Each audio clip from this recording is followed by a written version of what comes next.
Hi, hello, and welcome back to Cardinal Territory. I'm your host, Katie Wu, riding solo today, but we will have Trevor Rosenthal back next week. Don't worry.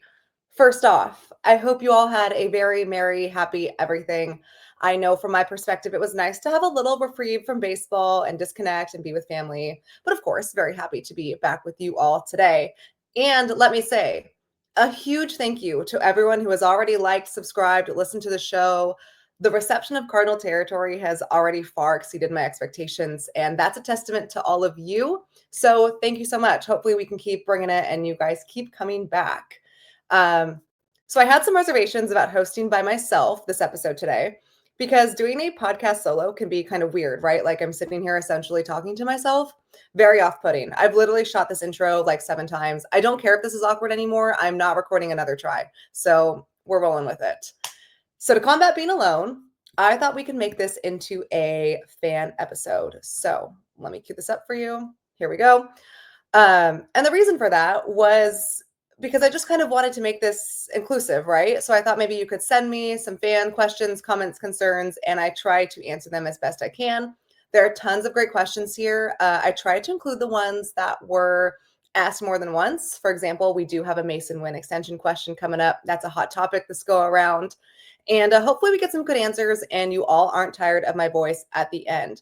Also, disclaimer, I am producing this podcast by myself too. So a lot going on. Set your expectations accordingly. Let's get to it. First question comes from my friend Quinn. He's a popular guy on Cards Twitter. And if you've ever met him in person, you know that he is a gem. His question: if the season started today, would the rotation be something like Gray, Sonny Gray, Miles Mikolas, Eric Fedde, Steven Matz, and Andre Palante? And if someone is moved, will it be McGreevy, Graceffo, Thompson, maybe even Tink Hens, Quinn Matthews? Will they be competing for spots during spring? All right, good question. Let's talk about the rotation. So we have 4 spots locked in coming into pitchers and catchers, which, by the way, is like 6 weeks and a couple days away. Very scary.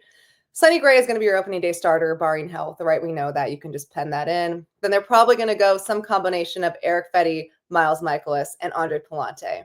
The Cardinals want Andre Palante in the starting rotation next year. He's more than earned it based on what he did last year. He had the best second half ERA and all of the rotation last year. That's pretty impressive when you think about the guys that were competing. And with the Cardinals focusing on their youth movement, of course, this makes a lot of sense, right? Andre Palante, definition of youth movement. He's earned an opportunity to start every day, so they're going to give it to him. Where it gets a little unsure is where the Cardinals are going to go with Steven Matz, right? They could trade him. They could keep him for long relief. You saw Mike McGreevy. He had, I know, just 3 starts last year, but they were pretty impressive. And they could be competing for a spot in the rotation come spring training. I think if the season started today, McGreevy would maybe be penciled in as long relief. These are just conversations that we had with John Mozeliak at the GM meetings and the winter meetings, where he said McGreevy will absolutely be a factor at the major league level on the big league roster next year. His role, though, can be flexible. Now, here's where what I would like to see. I would like to see Michael McGreevy in that rotation next year. He's a first-round pick. You don't know what you're going to have in him unless you see him in the rotation every day. And I think the Cardinals have gotten themselves in a little trap, not committing to their young pitchers coming up through the pipeline on what their role is going to be. And a lot of that did factor into, they were competing for the postseason. It was basically like, who is the best guy for what we need right now? But you look at the kind of up and down roller coaster careers so far of Zach Thompson, Matthew Liberatore, Palante too. It took them so long to have defined roles. I would hate to see that happen to McGreevy. He's a very go with the flow kind of guy. I think he'd be successful no matter what the Cardinals decide to do with him.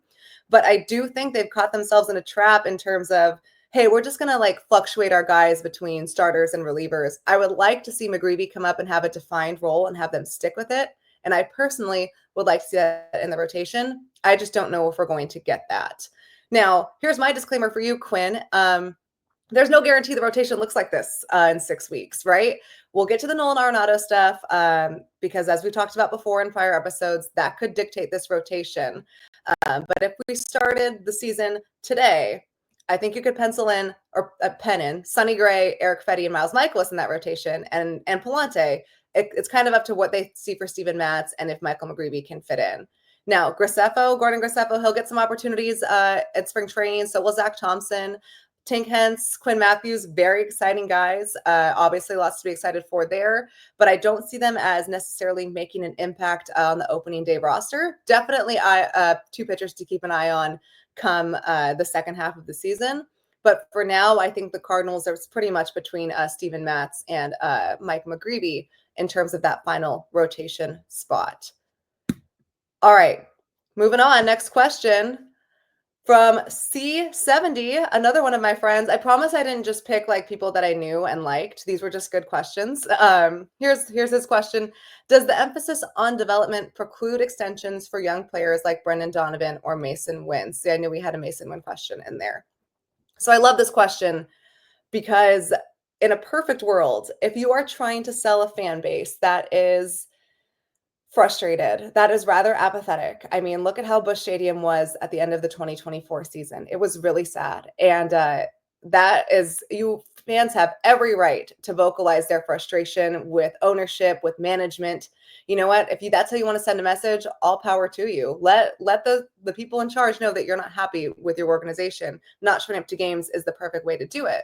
If you're trying to get that fan base to buy back in and you're trying to sell them on a youth movement, whether you agree or not, the first thing that you can do to ensure that this youth movement is in good faith is to extend a player like Mason Wynn or Brendan Donovan. Mason Wynn is probably my pick because he's so dynamic, and to me, he's like the face of the future. Extend him through the arbitration years, give him like a Jackson Chourio kind of deal, and that's expressing to your fan base, hey, we're serious about this youth movement. It's not like code to soften our rebuild. Like, we actually believe in what we're doing here. We believe in our plan, and we believe that Mason is the guy to go forward. I think everyone would be on board with that, and I think would go a long way with the fan base. The problem, this current front office, John Mozeliak's front office, is not going to be the front office that sees the next 5 at minimum years, right? That's Chaim Bloom's front office.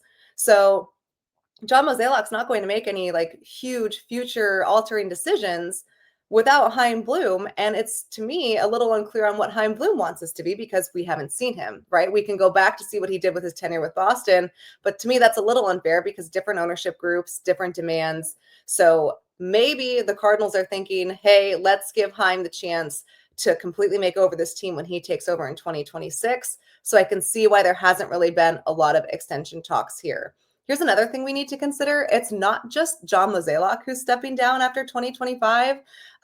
Everyone in the front office that we have grown accustomed to, their contracts are up in 2025. That includes Mike Gersh. And yes, I know that he took a step down. His role has been diminished in terms of the front office day-to-day operations, but his contract's up in 2025.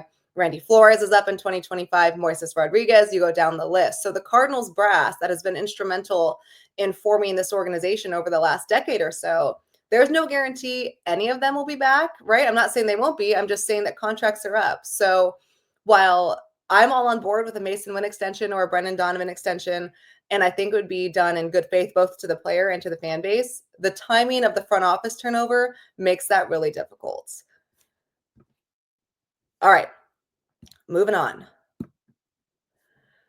From JD at the Backwards DJ, what would the perfect Nolan Arenado trade package look like for the Cardinals? I actually have a perfect example. It is the trade package that Nolan said no to last week. What the Cardinals had with the Houston Astros was a perfect, ideal situation for John Mozeliak and his bosses, the Cardinals ownership, because the whole point of trading Nolan Arenado was, or if they do or not, is to move salary. Mo has gone out and said this on the record. I think Mo sometimes gets a bad rap with how he talks and communicates. But when he goes out and says something so blatantly, like, hey, we're moving him because of the financial ramifications, it's good. Like, that's a legitimate reason he wouldn't say it if it wasn't true. So the perfect Nolan Arenado trade package for the Cardinals has less to do with the players they're getting back and much more to do with the amount of money they don't have to pay anymore. So we reported at The Athletic, also reported around ESPN, MLB.com last week, that the Cardinals had a deal in place with the Houston Astros sorry, my phone is ringing and I'm not so over this podcast. So the Cardinals had a deal with the Houston Astros to trade Nolan Arenado to the Astros. And he said, thank you, next. I am not interested in that at the time being. And the Cardinals were frustrated from their standpoint because they were only going to have to pay $5 million roughly for the next 3 years. And that's a great deal for them, for an organization that's trying to move payroll, move salary, having to only pay $15 million roughly of Nolan Arenado's remaining $74 million salary. That's a layup of a deal. That's the perfect trade package. I don't know if they're going to find a deal like that again, right? But again, and we talked about this in a couple episodes prior, it's not just about what they want, it's about what Nolan wants too. And if he didn't want to go to Houston, he has every right to say no. So I think that's what I've been trying to convey to the fan base. And it's hard, right? Because like the Cardinals don't trade away good players for salary relief. That's not like that's not the Cardinal way, right? So I understand why there's a lot of confusion, a lot of pushback on why they're doing this, but Mo has said it about as clear as possible. They want financial relief. They are trying to get payroll down. Moving $74 million off their books certainly accomplishes that. That's their perfect trade package. It's less about the players coming back, more about the money they are moving. There is also still no guarantee they get this trade done. I imagine, though, my world will involve over the next 6 weeks Nolan Arenado's situation. So we'll have plenty of updates on that. All right. Up next from Stephen Thomas. What level of confidence does DeWitt and the front office have in Olimar? Is he the guy to take the team all the way through the reset to contention, or do they see him as a likely bridge that develops young players that they move on from? This is a good question. I can see where you're coming from here. But at the same time, it doesn't really matter what this current front office feels in Olimar. Obviously, John Mozeliak has a ton of confidence in him. That's why he was given that extension ahead of the 2024 season, fresh off the Cardinals having their worst season in like 30 years. I think Ollie also gets a bad rap sometimes. And I promise this is not like, oh, beat writer, like sticking up for the players, sticking up for the coaches. I read those comments, you guys. I read the comments on YouTube. I know when you're saying mean things about me. This is my honest opinion. Ollie Marmol has a huge background in player development.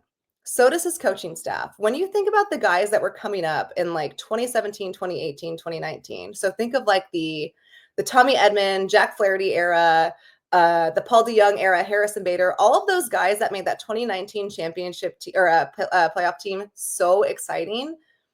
Guys like Ollie Marmol, Pop Warner, Stubby Clapp, they were instrumental in the minors in player development. And we've talked a lot about player development kind of falling off the wayside for the organization. Ollie, Stubby, Pop, those Mike Schilt when he was there, they really molded those minor leagues. So the players that came up in 2019, that like core that everyone was super excited about, they were ready to be big leaguers. And I still think that, what if in 2020, I think that maybe derailed or set back a lot of guys in their careers, but you can't control that. The point is in 2019, those players were ready to play. They were ready to contribute. And we saw that, they ran into the World Series champions in the Nationals and the NLCS. That's baseball. But that was a core that people were excited about. So Ollie Marmol's job is now to do what he did in the minor leagues with this current core now, because they didn't have that. This current core didn't have that in 2020, 2021, 2022. Jordan Walker, Nolan Gorman, Ivan Herrera, Pedro Pages, Lars Newar, go down the list, guys. And we haven't not even starting about the pitchers, right? Go down the list. These are guys that maybe didn't get the best minor league instruction during their time in the player development or in their farm system. And now Ollie Marmol's job and his staff's job is to find that development at the major leagues. That is really, really hard to do. But given his background and given the fact that he's done it before, I can see why he's here for 2025. I can see why his staff was given extensions at the end of the year or had their contracts renewed, right? I think this is the right play because you're essentially teaching these players what they should have learned in AA and AAA at the major league level, and you're doing it with guys that have worked up their ranks through the Cardinals organization in the minor leagues and player development staff as well. So that's the first part to this question. The second part is it really kind of depends on what Chaim Bloom sees after 2025, right? Like this whole transition year, I totally understand why the Cardinals are doing it. It's very unorthodox, but it does make sense when you really sit down and break it down. I think Ollie Marmol in 2022, I mean, he had 2 National League MVP candidates. He had Albert Pujols, but he also had a relatively young squad there, and that was helpful. In 2023, I'm not quite sure who could have won with that team, especially in the second half. Tony La Russa in the second half of 2023, he's probably not winning with that roster. Whitey Herzog, probably not. So I do think he gets kind of a bad rap there as well. But this is a big year for him because if he can solidify the trust in this young group and help mold them at the major league level, then you can maybe see him taking them through contention.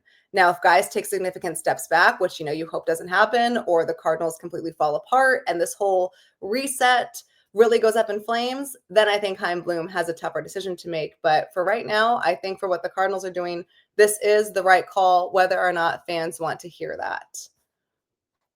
And if you're rolling your eyes at me right now because you don't like that answer, because you want Olimar to be fired, that's fine. I get it. I, again, read the comments. Next up.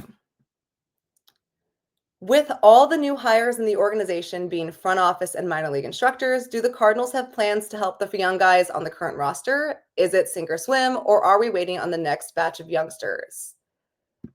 I like this question because we don't know, right? Like they believe they have, we just talked about this, Ollie, Pop, Stubby in place, Daniel Descalso coming back, John Jay. I mean, these were guys you think about the Memphis Mafia. They know what it's like to be homegrown Cardinals and be part of that core that brought a World Series back to St. Louis. So like losing Willie McGee, that's tough. I know he'll try to be around the organization. He just won't be with the major league roster every day. But bringing someone like John Jay into the organization to be with Descalso, to be alongside Ollie Marmol, like what Descalso and John Jay did in St. Louis is textbook what the Cardinals want to recreate. So that I think will be super helpful. That will help the young guys on the current roster. And there are tons of young guys that are looking to take the next step. And we're not talking about just the ones that we think will be starters, right? Like this goes beyond Mason Wynn, Jordan Walker, Brendan Donovan. This is also guys that are in like AAA kind of knocking on the door, the 4A kinds of guys. Now, it's kind of sink or swim, though, when you think about it. And this has less to do with the instructors. Like, of course, the coaches are going to help the players and do the best that they can to ensure that they're putting them in the best position to succeed. But if this core does not work out, then this Cardinals reset becomes a lot longer than what they're expecting it to be. So let's start with like the best case scenario, right? Mason Wynn takes off. Lars Newar figures it out and stays healthy. Brendan Donovan continues to post. Nolan Gorman figures out a way to hit the ball more consistently. Jordan Walker hits the ball in the air. All things that they want to see, right? You can take some steps forward with cashing with Ivan Herrera and Pedro Pajes. What Mike Ciani and Victor Scott II do in center field, that'll be helpful as well. What pitchers take a step up? Will that be Andre Palante figuring out? Will Mike McGreevy be a guy? Can Gordon Graceffo be maybe a high leverage reliever? These are all things that if they all pan out, you're all of a sudden getting really excited about the next upcoming core, right? Now, on the flip side, if everyone takes a step back and essentially the players that stalled, so Gorman, Walker, etc., continue to stall, all of a sudden you're thinking, okay, maybe we don't have the pieces in place. We tried to see what we had. It's not working out. Now we have to create a new batch of players in our farm system. Now we maybe have to make some trades.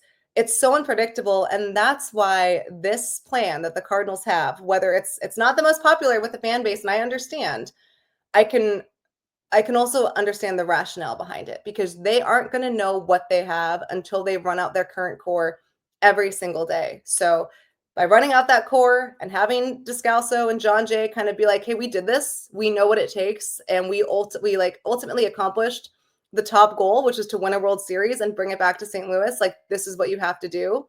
I think that's going to be really helpful. It's also on the players to figure it out, right? Like, can Nolan Gorman make those changes? Can Jordan Walker make those changes? Can Lars Newar stay healthy? Like, we go down the list. Ultimately, it's, can these players, given a proper runway, perform, or can they not? And at the end of the 2025 season, the Cardinals will have their answer, and they can go from there.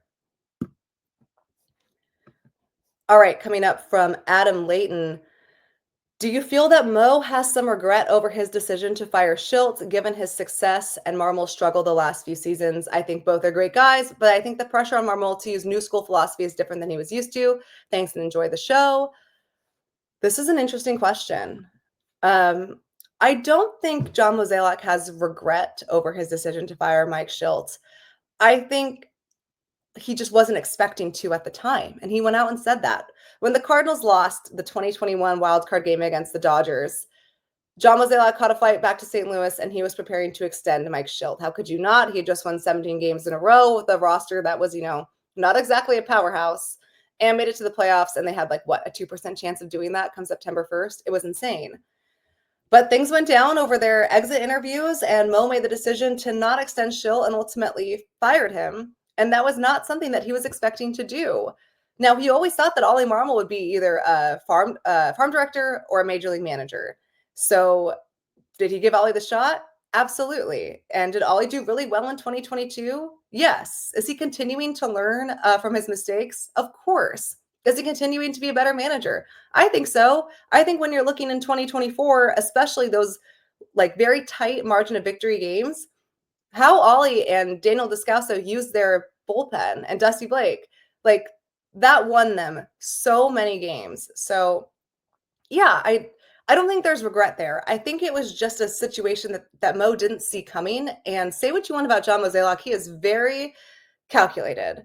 There are no surprises with him. He is very aware of what's going on within that organization. It is very much his show, and I say that as like a matter of respect. Like he is very rarely caught off guard with things that are happening in his own organization, and that's how it should be. He was not expecting to fire Mike Schilt.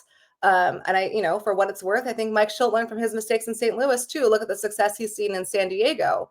So no, I don't think there's regret. I think it was just a matter of not really being prepared to make a managerial change and then having to scramble after. But credit to Ollie Marmol. Look, 2023 aside, that was an insane year. And if you replay that year again, I don't think it's great, but I don't think it's as bad as whatever that disaster was.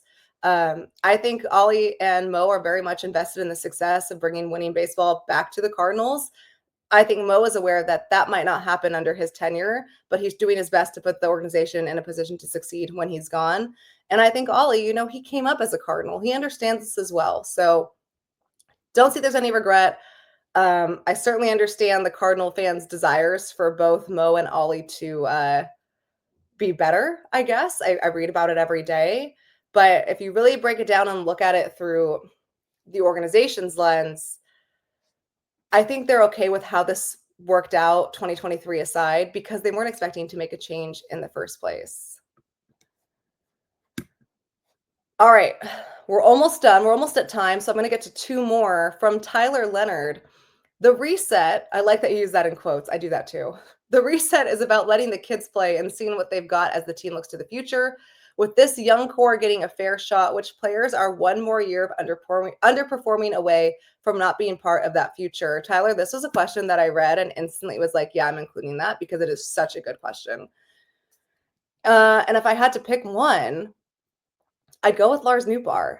Look, I think Lars Newar can be a dynamic talent, right? And he's fun to watch. He's great with the fans. He has all the skill set, but can he stay on the field? Like I don't like how we talk about baseball players like in their mid 20s to early 30s as being old. It makes me feel like very self-conscious. But in the grand scheme of things, like he's on the verge of the youth movement, right? He's almost aged out of it. And this is a guy that the Cardinals have been adamant about building around for years. Every winter meetings and every trade deadline, high-profile teams call about two players, Brendan Donovan and Lars Newar. And every single time the Cardinals are like, those are non-starters for us. We are not getting rid of them. We believe in their future. So this is a big year for Lars Newar. He's got to stay healthy. He's got to hit the ball a little bit more consistently. When you look at the batted ball metrics, it's all there. And I wonder, if he didn't crash into the wall in spring training last year, how his April would have gone.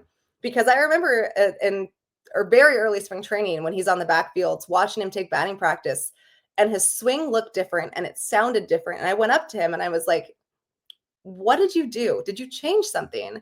And he went into this whole detail about how he had spent the offseason back in SoCal working with the Arenado brothers on totally revamping his swing. And it looked really good. And then, of course, the injuries happened. He's hurt. It's hard to bounce back from that. That's been the story of Lars Newbar's career, unfortunately, with his time in St. Louis. I do believe that he has every possibility of being an impact player. And the Cardinals obviously believe that too. That's why he's still here. That's why they are so hesitant to move him. But if he doesn't figure out this year, they may have to rethink their strategy with Lars. The good news is he's going to have a chance to play every single day, right? We know this about him. And I don't know how this outfield is going to pan out, but we do know that he's going to be in it. So it's a big year for Lars Newar. Above all, I'm excited to see how that works out for him. Last question from Thomas. Thomas, I really liked your question here because there's so much to dive into.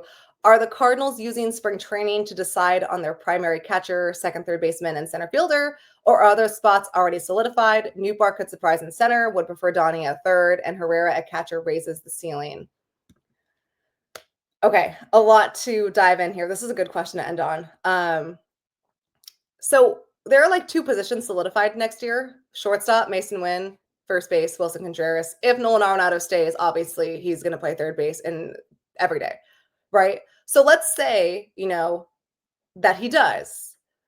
All of a sudden you have a little bit of a competition. What are you going to do with Nolan Gorman? Because they want Nolan Gorman to play every day. Does he become the regular starting second baseman? I would lean yes, because Mo has said it. They want him to see 500 to 600 plate appearances next year. So he's going to be in the lineup every day. Could he switch off in DH? Sure. But that's where someone like Brendan Donovan and his ability to play every position ever really helps out. So that I could see. Center field, that's going to be an open competition. Look, Mike Ciani is a dynamic talent. I think he should have gotten some more Gold Glove love, but that was a really competitive center field class last year. Victor Scott II has all the tools, and he's another one of those players that was not helped at all in the Cardinals farm system, and they did rush him up out of need. That's I don't think you can blame anyone for that. The Cardinals had 4 outfielders go down in spring training, so rushing Victor up before he was ready was just an unfortunate circumstance, and I thought he did well given what was going on. If he comes out and shines in center field, then all of a sudden you have a legit competition where Ciani and Scott are. Maybe that's like the biggest competition position-wise in spring training. The primary catcher, I can see the Cardinals going 50-50 because you can make an argument for Pedro Pajes. His defense is a little better than Ivan Herrera. I think Ivan Herrera has the higher offensive ceiling. Both of them are so young, though, and just coming off their first full year of their careers, it's hard to know what kind of player they're going to be every day. So you try to play them equally. I think that's the plan. Now, if someone comes up and absolutely runs away with the show in spring training, they're probably going to get the nod, but I can definitely see the Cardinals platooning their catching position next year and not necessarily having a starting catcher and a backup catcher. Now, I'm actually going to push back a little bit on Newbar in center, because if you've looked at the metrics, it would be such a huge drop-off from Ciani to Scott to Newbar defensively. Newbar's great in the corners, and I think he profiles really well there. He has a strong arm. Center, though, the reads take a significant hit. The reaction time takes a significant hit. The jump is not as strong. So if you're constructing this lineup, you really have to think about what matters more to you, offense or defense. And the Cardinals, for so long, valued defense that I cannot see them willingly running Newbar in center field every day. We'll see, though. I could see Donovan at third, but even if Arenado leaves, I think Gorman is going to go to third primarily, and then you kind of have the rotating spot at second with Donnie there. He can play everywhere. That's what's nice about having him. He's going to be in the lineup every day. You just don't know what position he's going to be at. So again, like if you're predicting the lineup next year, it's up to you on what you value more. If you value offense more, then Herrera is going to catch every day. Newbar is going to be in center, and you can maybe play around with Burleson, Gorman, Donovan in terms of how you utilize them. If you value defense more, you're going to have either Ciani or Scott in center field. You're going to have Newbar in left, and you're going to hope that Jordan Walker figures it out in right field, because this is, going back to the previous question, this is the year for him to figure it out. And I've said it before, I'll say it again. I don't really think that he had the most fair shakeout in the outfield in terms of how he came up through the minor league system, but that's a story for another time. So if that's what you're valuing defense, then you're going to see the center field alignment of like Scott, Ciani, and then maybe you're going to have Gorman at second or Gorman the DH, and we'll go from there. But a lot can change, you guys. It's only December 27th. There's still 6 more weeks of this crazy offseason, and I expect it. I don't expect this to be the actual full roster. I do think they'll make at least 1 or 2 more changes, but I do think it's really hard to predict what that's going to look like until they know what's going on with Arenado. And as we've all seen, that's been an interesting saga. All right, we did it. We survived almost 30 minutes of just me talking. If you stuck with me this long, you deserve like an award or something. Thanks as always for following along. Like I said, we'll have Trevor Rosenthal back next week. You know the drill. Follow us on Card Territory, like and subscribe to our page on YouTube. Find us on Spotify, Apple, wherever you get your podcast. Thanks so much for tuning in, you guys. If I didn't get to your question, I'll try to get to it next time. Thanks as always for the early support, and we will talk soon.